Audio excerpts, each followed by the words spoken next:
La buena gente del campo, de Flannery O'Connor.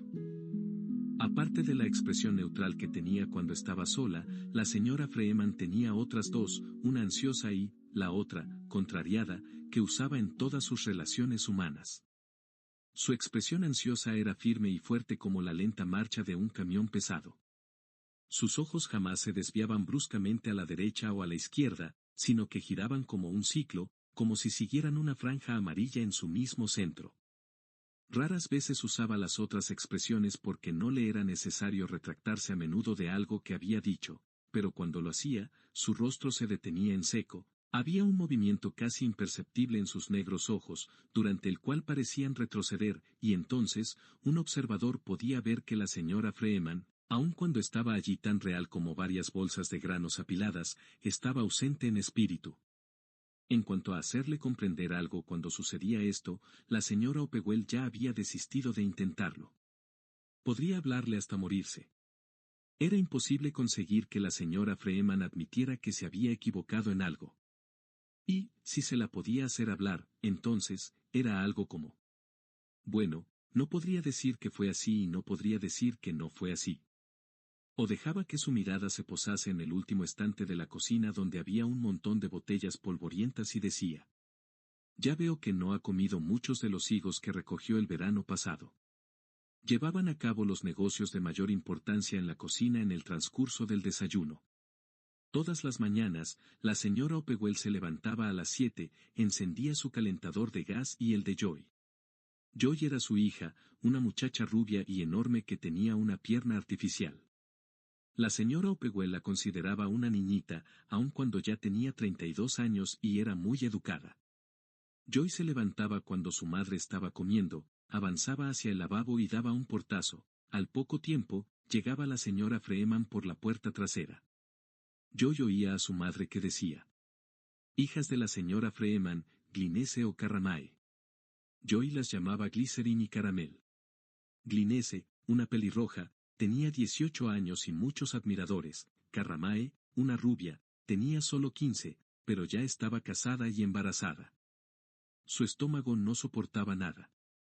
Todas las mañanas, la señora Freeman le contaba detenidamente a la señora Opewell las veces que su hija Caramae había vomitado desde su último informe. A la señora Opewell le gustaba decirle a la gente que Glycine y Caramae eran las mejores chicas que conocía y que la señora Freeman era una dama y que a ella nunca la avergonzaba llevarla a cualquier parte o presentarla a cualquiera que encontraran por el camino. Luego, contaba cómo había llegado a tomar a los Freeman a su servicio en primer lugar, y hasta qué punto eran un regalo del cielo para ella y cómo los había tenido 4 años. La razón por la cual hacía tanto tiempo que estaban con ella era porque no las consideraba basura. Era buena gente del campo.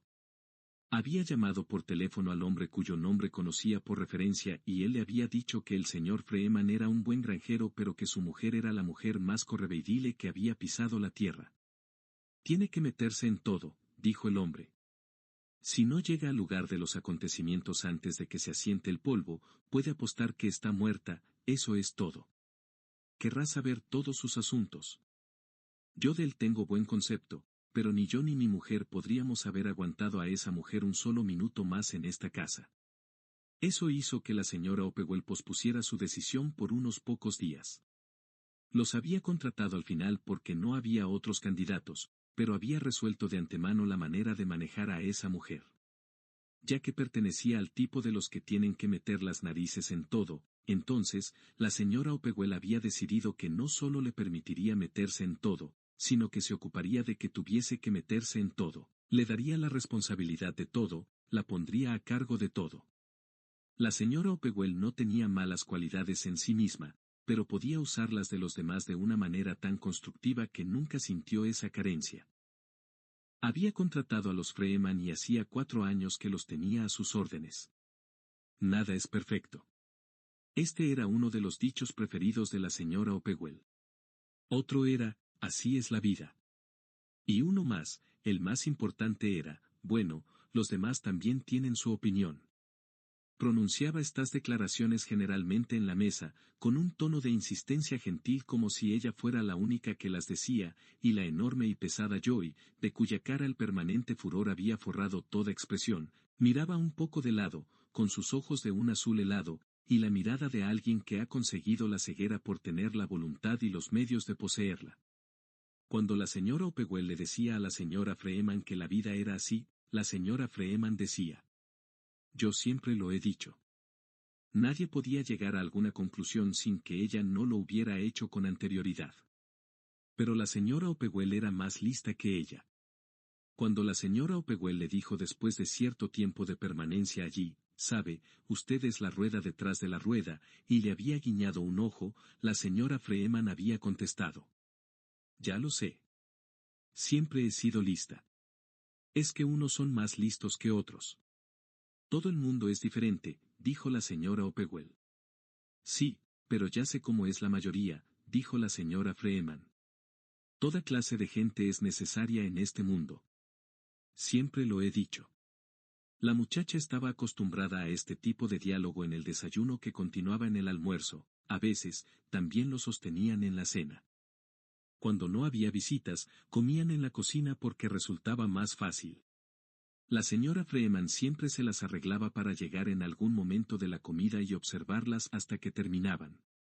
Se quedaba de pie contra la puerta si era verano, pero en invierno ponía un codo encima de la nevera y las miraba desde lo alto, o se ponía al lado del calentador a gas, levantando apenas la parte posterior de su falda. De tanto en tanto se recostaba contra la pared y movía la cabeza de un lado a otro. Todo era muy difícil de soportar para la señora Opewell, pero ella era una mujer de una gran paciencia. Pensó que nada era perfecto y que con los Freeman podía contar con gente buena del campo y que si, en estos tiempos, uno tenía gente buena del campo, lo mejor era mantenerlos a su lado. Había tenido mucha experiencia con basura. Antes de los Freeman, tuvo un promedio de una familia residente al año. Las mujeres de esos granjeros no eran de la clase que uno quisiera tener alrededor por mucho tiempo. La señora Opewell, que se había divorciado de su marido hacía mucho tiempo, necesitaba a alguien que caminase con ella por el campo, y cuando tenía que presionar a Joy para que lo hiciera, los comentarios de ésta eran por lo general tan desagradables y su rostro tan hosco que la señora Opewell le decía: «Si no vienes de buen grado, no quiero que lo hagas». Ante lo cual la muchacha, robusta y de hombros rígidos, con el cogote dispuesto un poco hacia adelante, replicaba: «Si quieres que lo haga, aquí estoy, como soy». La señora Opewell excusaba esta actitud debido a la cojera. Joy había recibido un disparo en un accidente de caza cuando tenía 10 años. Le resultaba duro a la señora Opewell darse cuenta de que su niña ahora tenía 32 años y que hacía más de 20 que tenía una sola pierna. Todavía la consideraba una niñita porque le hacía pedazos el corazón pensar en la pobre muchacha corpulenta que nunca había dado un paso de baile o tenido una diversión. Norma L. Su nombre verdadero era Joy, pero tan pronto como cumplió los 21 años y se fue de casa, se lo hizo cambiar legalmente. La señora Opewell estaba segura de que había pensado y pensado hasta encontrar el nombre más feo en cualquier idioma. Se hizo cambiar el hermoso nombre de Joy. Lo había cambiado sin decirle una palabra a su madre. Su nombre legal era Ulga. Cuando la señora Opewell pensó en ese nombre, Ulga, se imaginó el ancho casco vacío de un barco de guerra. No lo usaría. Siguió llamándola Joy y su hija le contestaba de una manera puramente mecánica. Ulga había aprendido a tolerar a la señora Freeman, quien le evitaba caminar con su madre. Hasta Glinese y Carramae eran de alguna utilidad, pues ocupaban una atención que, de otra manera, habría estado dirigida a ella. Al principio, había creído que no podría tolerar a la señora Freeman porque había descubierto que no era posible tratarla con rudeza. La señora Freeman se recargaba de extraños resentimientos y luego durante días enteros permanecía malhumorada, pero la fuente de su descontento era siempre oscura, un ataque directo, una mirada malintencionada, una maldad dicha en su cara. Estas cosas nunca le hacían mella.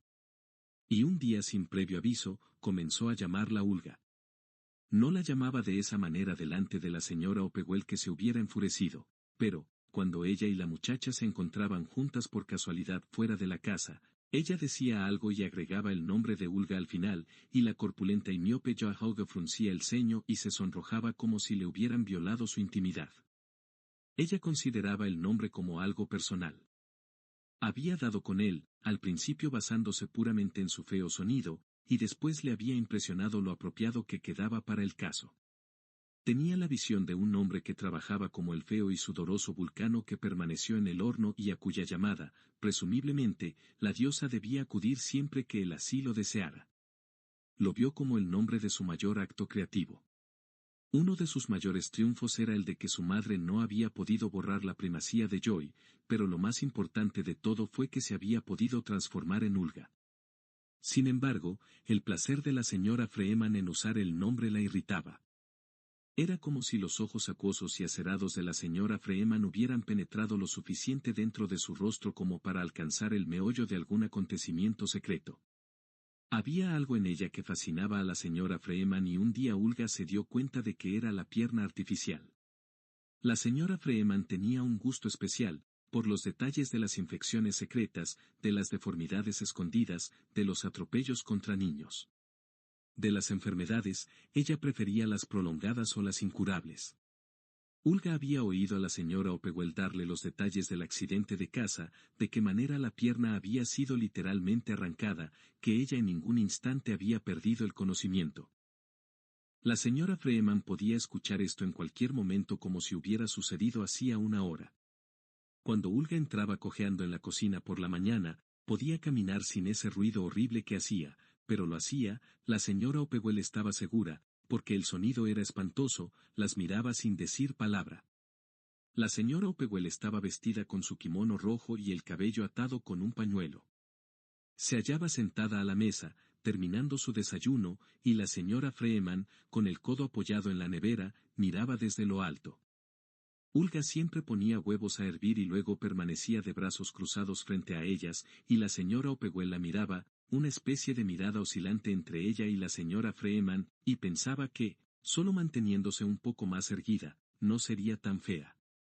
No había nada desagradable en sus facciones y una expresión grata la hubiera transformado. La señora Opewell decía que las personas que veían el lado brillante de las cosas eran hermosas aunque no lo fueran en realidad. Siempre que miraba a Joy de esta forma, no podía dejar de sentir que hubiera sido mejor que la niña no hubiese hecho el doctorado.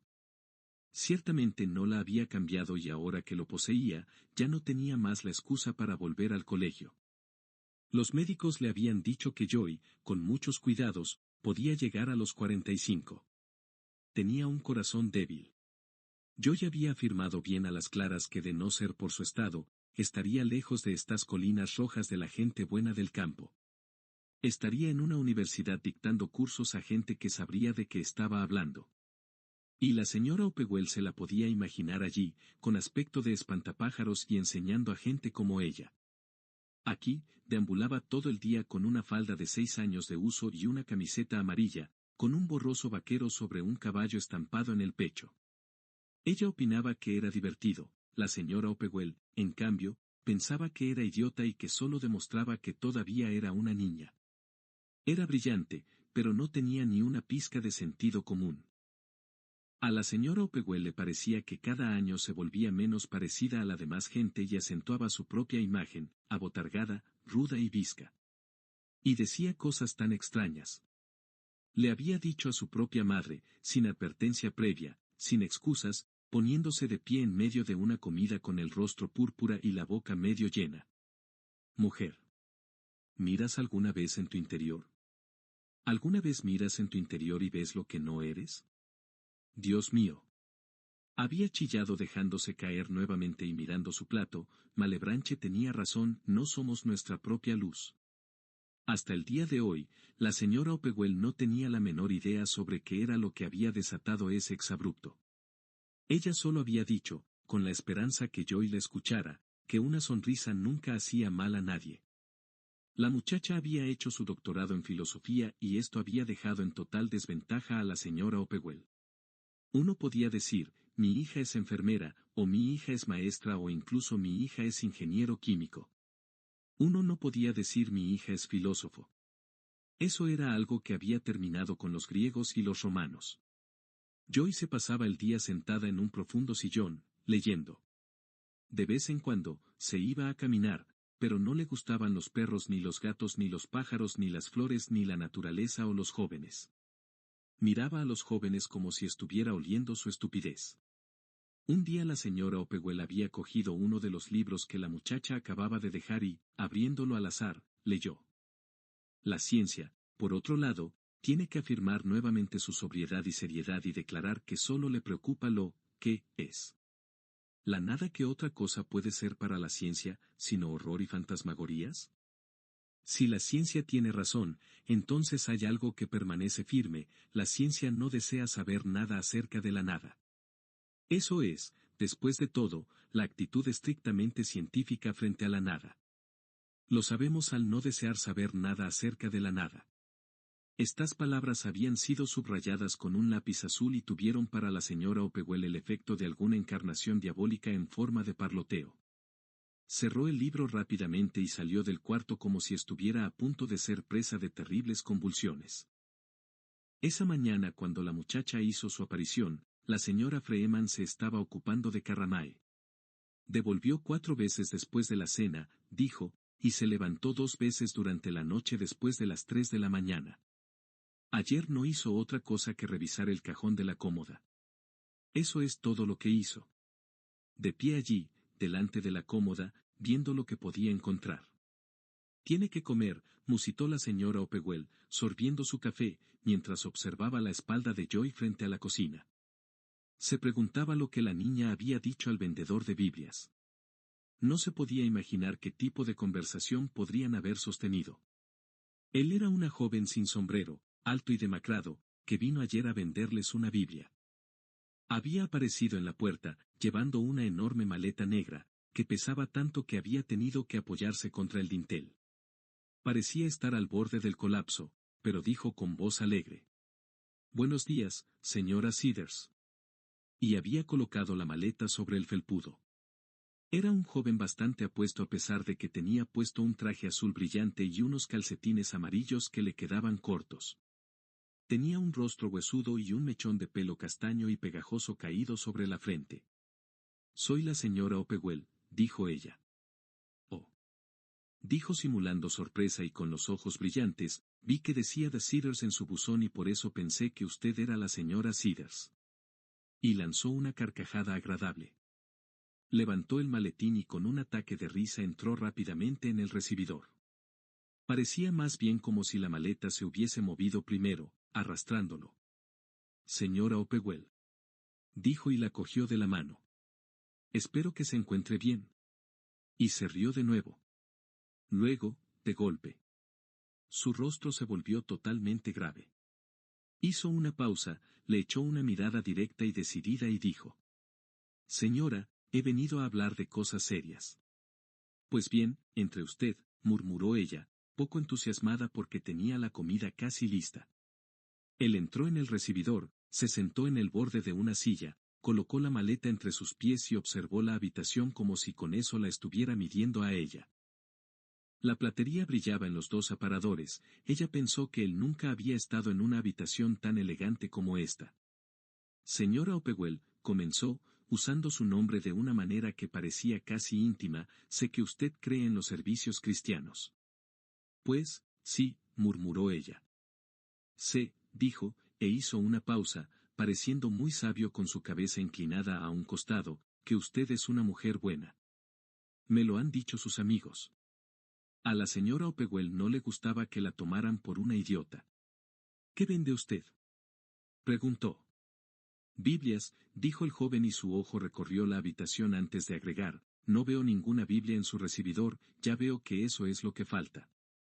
La señora Opewell no podía decir, «mi hija es una atea y no me permite tener una Biblia en el recibidor». Dijo, poniéndose un poco dura. «Tengo mi Biblia al lado de la cama».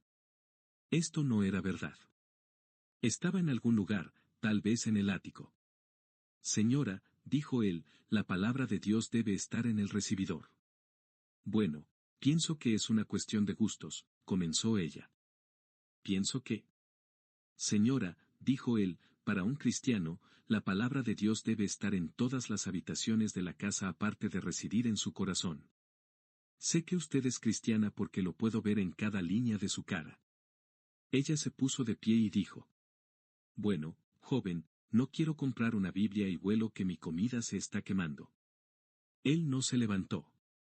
Empezó a retorcerse las manos y bajando la vista dijo en voz baja: Bueno, señora, le diré la verdad, hoy día no hay mucha gente que quiera comprar Biblias y, además, sé que soy un simplón. No sé cómo decir algo, lo digo sencillamente. Soy solo un muchacho de campo. Levantó la vista hacia su rostro hostil. La gente como usted no quiere meterse con gente del campo como yo. Vaya. Gritó ella, la gente buena del campo es la sal de la tierra. Además, todos tenemos diferentes maneras de ser, todos somos necesarios para que el mundo camine. Así es la vida. Usted dice mucho, dijo él. Pues sí, pienso que no hay suficiente gente buena de campo en el mundo, dijo agitada. Pienso que ese es el problema. A él le había comenzado a resplandecer el rostro.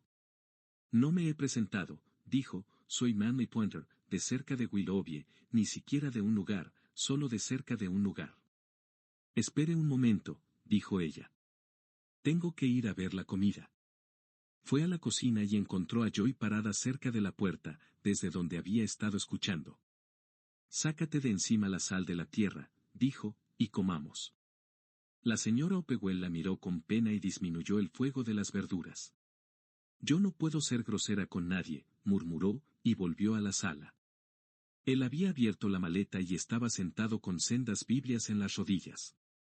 Será mejor que las ponga en su sitio, le dijo ella, no las quiero. Aprecio su honestidad, dijo él, uno ya no encuentra gente honesta, a menos que se vaya al campo. Ya lo sé, dijo ella. Gente del auténtico campo. Por la rendija de la puerta oyó un quejido. Me imagino que muchos tíos vienen y le dicen que se están pagando los estudios, dijo, pero yo no le diré eso. En verdad, continuó, no quiero ir al colegio.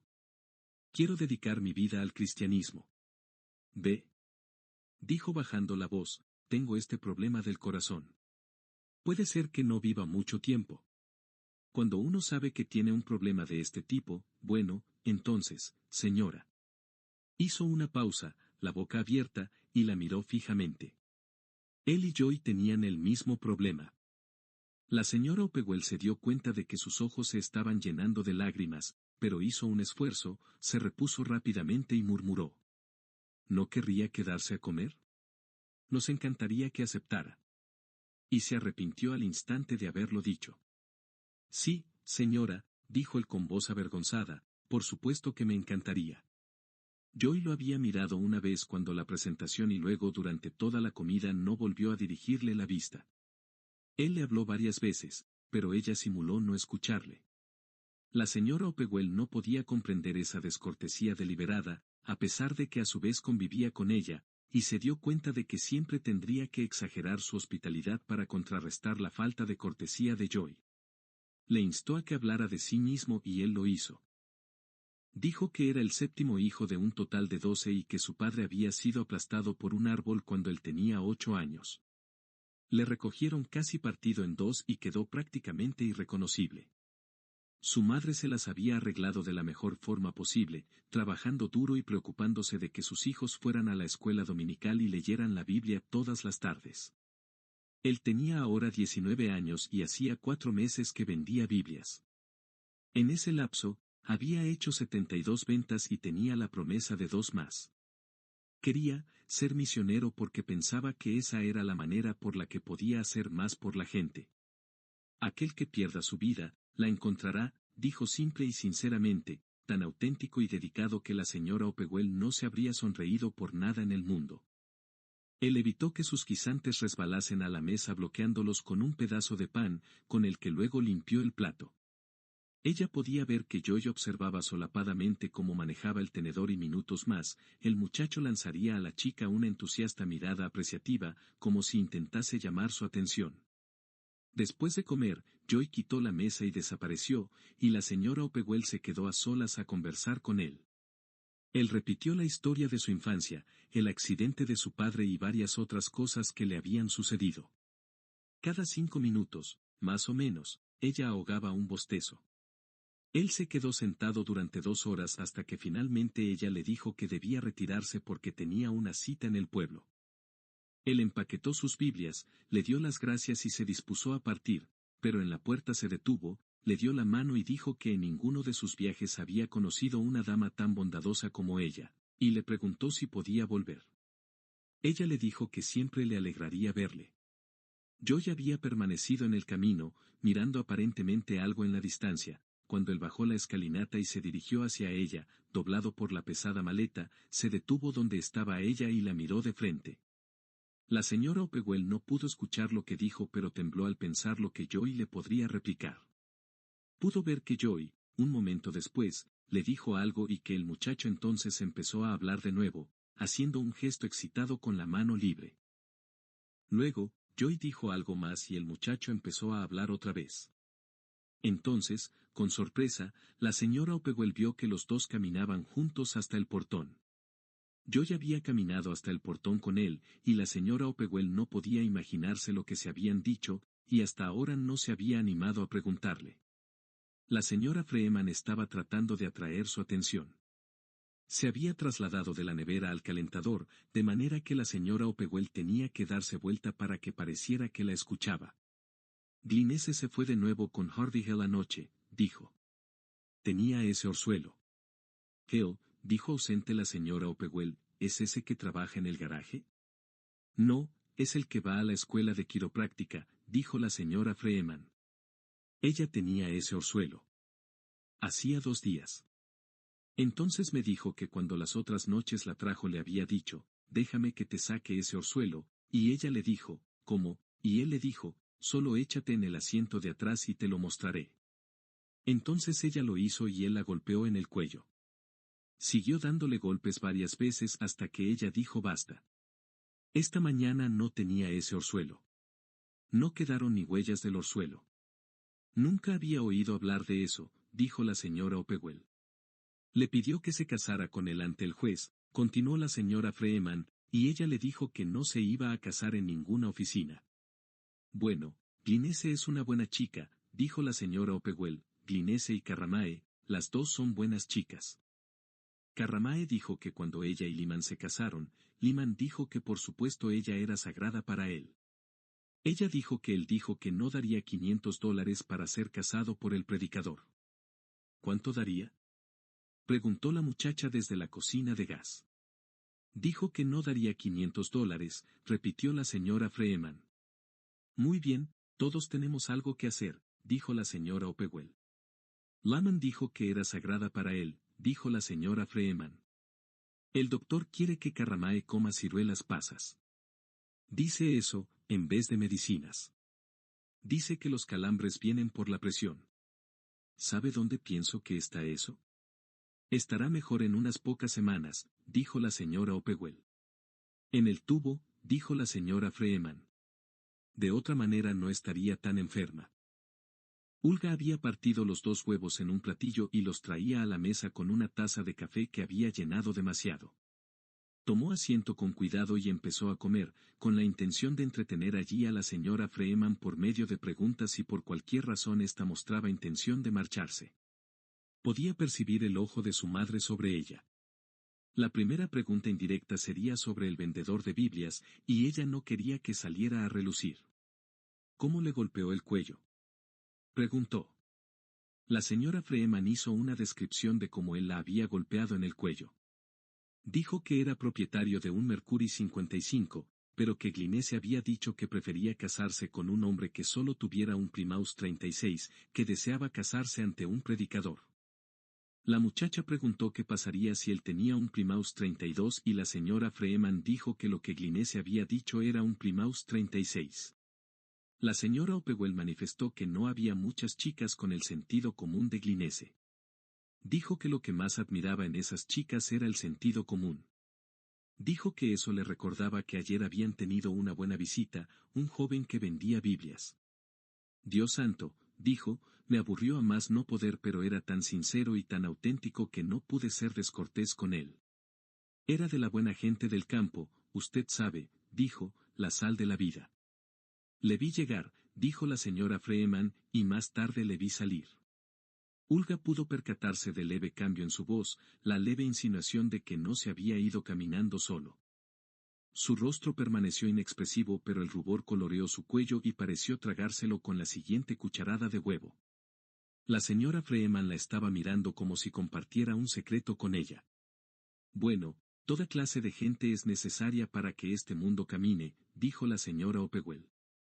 Está muy bien que no todos seamos iguales. Algunos son más iguales que otros, sentenció la señora Freeman. Olga se puso de pie y se dirigió, haciendo mucho más ruido que el necesario, hacia su cuarto, cerrando la puerta. Iba a encontrarse con el vendedor de Biblias a las 10 de la mañana en el portón. Había pensado en ello la mitad de la noche.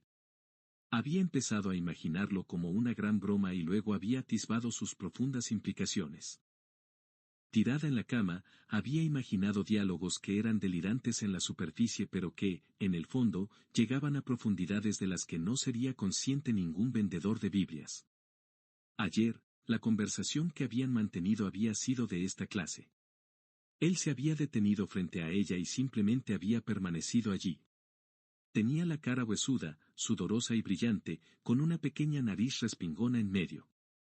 Su aspecto era diferente del que había tenido durante la comida. La estaba mirando con abierta curiosidad, con fascinación, como un chico que mira un nuevo animal fantástico en el zoológico, y respiraba como si hubiera corrido una gran distancia para alcanzarla. Su mirada le resultó familiar pero no pudo recordar dónde la habían mirado de esa manera. Por un buen rato, él no dijo nada. Luego, en lo que pareció una aspiración de aire, susurró. ¿Alguna vez has comido un pollo de 2 días? La muchacha lo miró atónita. Él podría haber estado presentando la pregunta para su consideración en la reunión de una asociación filosófica. Sí, replicó al rato la muchacha, como si lo hubiera considerado desde todos los ángulos posibles. Debe haber sido enormemente pequeñín. Dijo él con aire de triunfo y se estremeció todo por cortas risitas nerviosas, poniéndose muy colorado. Se calmó sumergiéndose en una mirada de completa admiración, mientras que la expresión de la muchacha seguía siendo la misma. ¿Cuántos años tienes? Preguntó él suavemente. Ella esperó un poco antes de contestar. Luego, con voz fuera de tono, dijo. 17. Las sonrisas de él llegaban unas tras otra como olas rompiendo en la superficie de un pequeño lago. Veo que tienes una pierna de palo, dijo. Creo que eres muy valiente. Creo que eres muy dulce. La muchacha permaneció vacía, rígida y silenciosa. Camina hasta el portón conmigo, dijo él. Eres una cosita valiente y dulce y me gustaste en el momento en que te vi pasar la puerta. Olga comenzó a moverse lentamente hacia adelante. ¿Cómo te llamas? Preguntó él, con su sonrisa por encima de la cabeza de ella. Olga, dijo ella. Olga, murmuró él. Olga, Olga. Nunca supe de nadie que se llamara Olga. ¿Eres tímida, no es así, Olga? Preguntó. Ella asintió con la cabeza, observando la gran mano enrojecida en la agarradera de la maleta gigante. Me gustan las chicas que usan gafas, dijo. Pienso mucho. No soy como esa gente en cuyas cabezas jamás entra un pensamiento serio.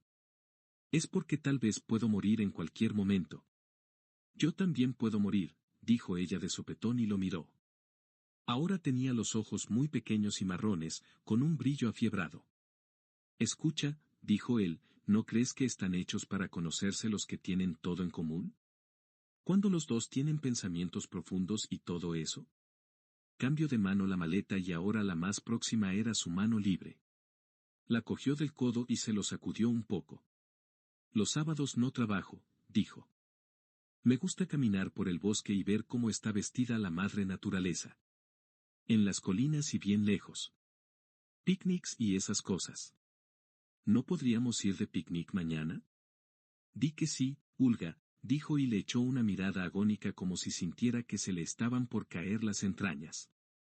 Hasta parecía haberse acercado a ella. Esa noche Ulga se había imaginado que lo seducía. Imaginó que los dos caminaban por el campo hasta que llegaban al granero más allá de los dos campos de atrás, y allí las cosas llegaban a tal punto que ella lo seducía con facilidad, y luego, por supuesto, tenía que vérselas con el remordimiento de él. Un genio verdadero podía llegar a hacerse entender hasta por un cerebro inferior. Imaginó que ella transformaba su remordimiento en una comprensión más profunda de la vida. Ella ponía de lado toda la vergüenza de él y la transformaba en algo útil. Fue al portón a las 10 en punto, escapándose sin atraer la atención de la señora Opewell. No llevaba nada para comer, pues había olvidado que, por lo general, a un picnic se llevan alimentos. Vestía un par de pantalones y una camisa blanca, pero sucia. En el último momento, había rociado el cuello con un poco de Vapex, ya que no tenía ningún perfume. Cuando llegó al portón, nadie estaba allí. Miró la carretera desierta en ambas direcciones y experimentó la curiosa sensación de haber sido engañada, de que él solo había pretendido con su propuesta hacerla caminar hasta el portón. Entonces, de improviso, él se puso de pie, muy alto, detrás de unas malezas en el terraplén del otro lado del camino. Sonriente, se sacó el sombrero que era nuevo y de ala ancha. Ayer no lo tenía y ella se preguntó si no lo habría comprado para la ocasión. Era de color tostado con una cinta blanca y roja a su alrededor, un poco grande para él. Salió de las malezas todavía llevando la maleta negra. Tenía puesto el mismo traje y los mismos calcetines amarillos metidos dentro de los zapatos. Cruzó el sendero y dijo: «Sabía que vendrías».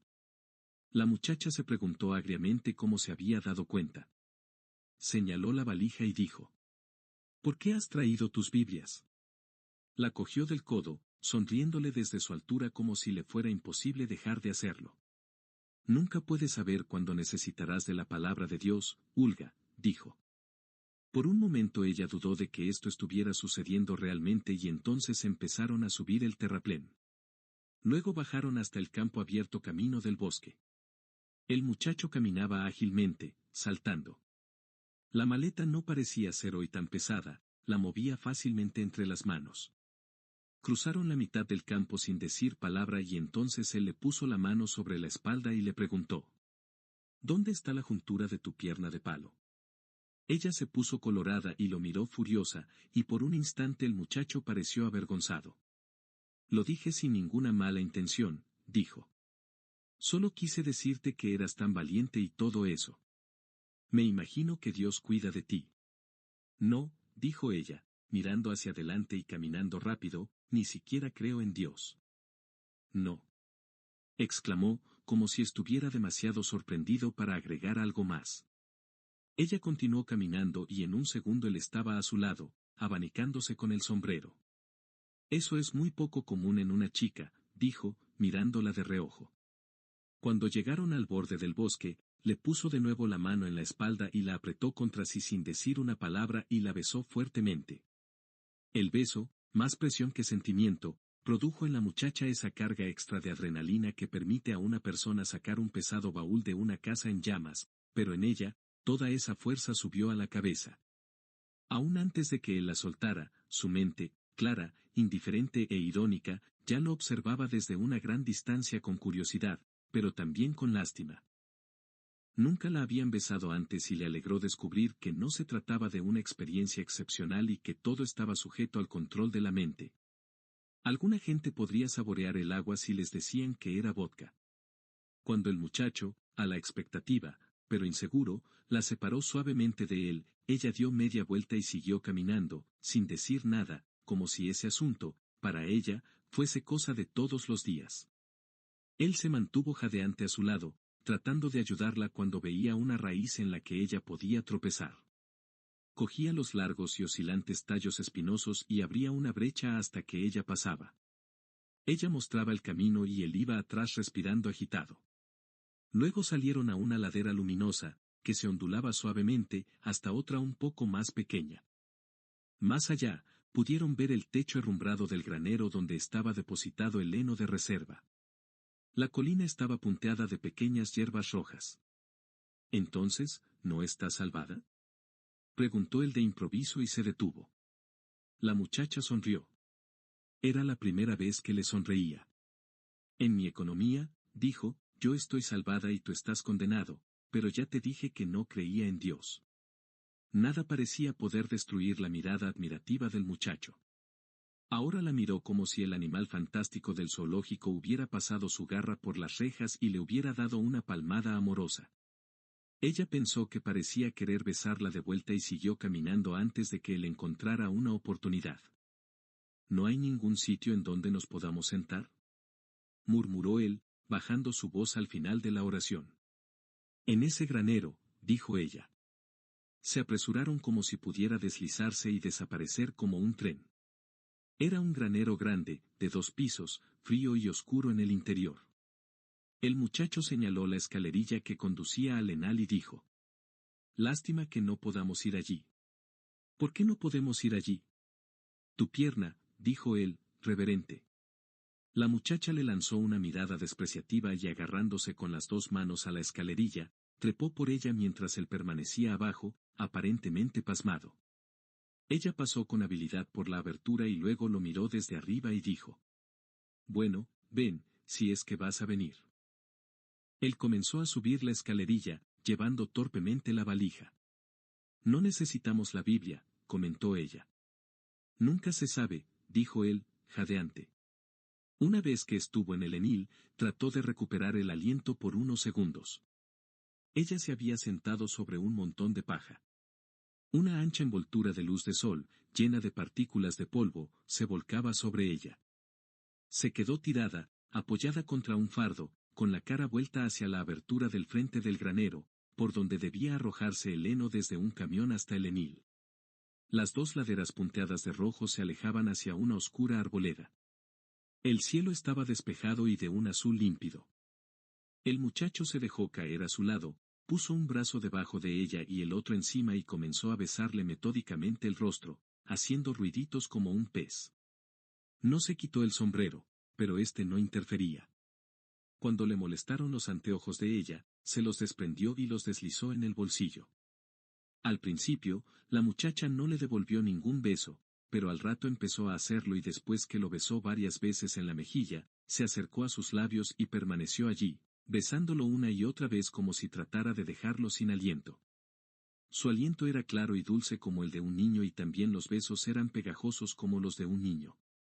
Él murmuró que la amaba y que la primera vez que la vio supo que la amaba, pero el murmullo era como las quejas soñolientas de un niño al que su madre duerme. La mente de Joy, mientras tanto, nunca se detuvo ni se perdió por un segundo a causa de las sensaciones. No me has dicho que me amas, susurró él finalmente, separándose de ella. Tienes que decirlo.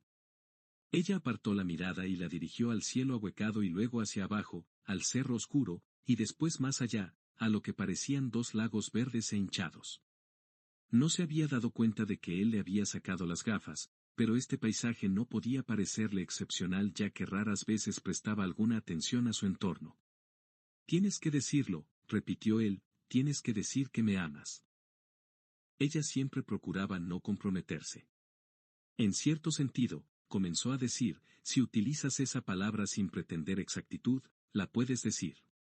Pero no es una palabra que yo use. No tengo ilusiones. Soy una de esas personas que miran a través de todo a la nada. El muchacho frunció el ceño. Tienes que decirlo. Yo lo dije y tú debes decirlo también. La muchacha lo miró casi con ternura. Pobrecillo, murmuró. Da lo mismo que no entiendas. Lo acercó, tomándolo por el cuello, el rostro inclinado hacia sí.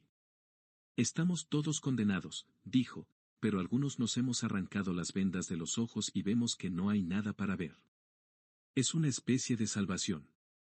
Los ojos atónitos del muchacho estaban sin expresión a través de los cabellos de ella. Muy bien, casi gimoteó, ¿pero me amas o no me amas? Sí, dijo ella y agregó, en un sentido. Pero debo decirte algo. No tiene que haber nada deshonesto entre nosotros. Levantó su cabeza y lo miró a los ojos. Tengo 30 años, dijo, tengo varios títulos. El muchacho pareció irritado pero obstinado. No me importa, dijo, no me importa nada todo lo que hayas hecho. Solo quiero saber si me amas o no. La acercó y la besó salvajemente hasta que ella dijo: sí, sí. Muy bien, entonces, dijo él, dejándola. Pruébalo. Ella sonrió, mirando ensoñada el paisaje del cielo. Lo había seducido sin que ni siquiera se hubiera decidido a hacerlo. ¿Cómo? Preguntó, sintiendo que debía retrasarlo un poco. Él se inclinó y acercó los labios a su oído. Muéstrame la juntura de la pierna de palo, susurró. La muchacha dio un pequeño grito y su rostro perdió instantáneamente todo color. La obscenidad de la sugerencia no era lo que la sorprendía. Cuando fue niña a veces había sido presa de sentimientos de vergüenza, pero la educación había removido las últimas huellas de eso como lo hace un buen cirujano con un cáncer. No era mayor su sensibilidad a lo que él le pedía que su fe en sus Biblias. Pero era tan sensible respecto de su pierna artificial como un pavor real respecto de su cola. Cuidaba de ella como otros cuidaban de sus almas, en privado y casi con los ojos vueltos hacia otro lado. No, dijo. Ya lo sabía, musitó él. Solo me tomas por un imbécil y juegas conmigo. Oh, no, no. Exclamó. Llega a la rodilla. Solo a la rodilla. ¿Por qué la quieres ver? El muchacho la miró prolongada y penetrantemente. Porque, dijo, es lo que te hace diferente. Eres como ninguna otra. Ella se quedó mirándolo. No había nada en su rostro o en sus redondos ojos azules y fríos que indicase que esto la había emocionado, pero ella sintió como si se le hubiera parado el corazón y dejó que su menta succionara la sangre. El muchacho, con un instinto que provenía más allá de la experiencia, había puesto el dedo en la llaga y en su verdad. Cuando después de un momento, ella dijo en voz alta y ronce, muy bien, fue como rendirse a él completamente. Fue como perder su propia vida y encontrarla de nuevo, de manera milagrosa, en la de él. Poco a poco, él empezó a subir el pantalón. La pierna artificial, con una media blanca y un zapato bajo marrón, terminaba en un material pesado como lona y en una juntura desagradable que estaba atada al muñón. La voz y el rostro del muchacho se volvieron totalmente reverentes cuando lo descubrió y dijo: ahora muéstrame cómo sacarla y ponerla. Ella se la sacó y se la puso nuevamente y luego él mismo la sacó, manejándola con tanta ternura como si fuera una pierna de verdad. Mira, dijo con la expresión de deleite de un niño. Ahora lo puedo hacer yo mismo. Colócala de nuevo, dijo ella. Pensaba que se escaparía con él y que esa misma noche él le sacaría la pierna y que todas las mañanas se la pondría nuevamente. Ponla de nuevo, dijo. Todavía no, murmuró él, deteniéndola a la altura del pie y lejos de su alcance. Déjala un poco. Me tienes a mí a cambio. Ella dio un corto grito de alarma, pero él la empujó y comenzó a besarla una vez más. Sin la pierna, se sentía completamente dependiente de él. Parecía que su mente había dejado de funcionar y que se estaba ocupando de algo que no comprendía muy bien.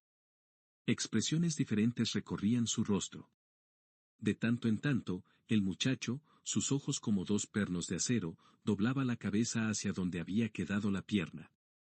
Finalmente, ella se lo sacó de encima y dijo: ahora colócala de nuevo. Espera, dijo él. Se inclinó hacia el otro lado y empujó la maleta hacia sí y la abrió. Tenía un forro azul pálido y manchado y solo contenía 2 Biblias. Sacó una y abrió la portada. Era hueca y allí había un frasco de whisky, un juego de naipes, y una pequeña caja azul con algo impreso. Él dispuso estas cosas frente a ella una por una en una hilera regular, como alguien que estuviera presentando ofrendas en el templo de una diosa. Le puso la caja en la mano. Este producto es para ser usado solamente como preservativo de enfermedades, leyó y la dejó caer. El muchacho estaba abriendo la botella. Dejó de hacerlo y señaló, con una sonrisa, los naipes. No eran naipes comunes, sino que había una foto obscena en la parte de atrás de cada baraja. Echa un trago, dijo él. Le ofreció la botella primero a ella. Se la puso delante, pero, como hipnotizada, ella no se movió. En su voz, cuando habló, había un tono de ruego. murmuró, ¿no eres de la buena gente de campo? El muchacho ladeó la cabeza. Parecía como si comenzara ahora a darse cuenta de que ella podría estar tratando de insultarlo. Sí, dijo, doblando un poco los labios, pero eso no me ha dejado atrás. Valgo tanto como tú en cualquier momento.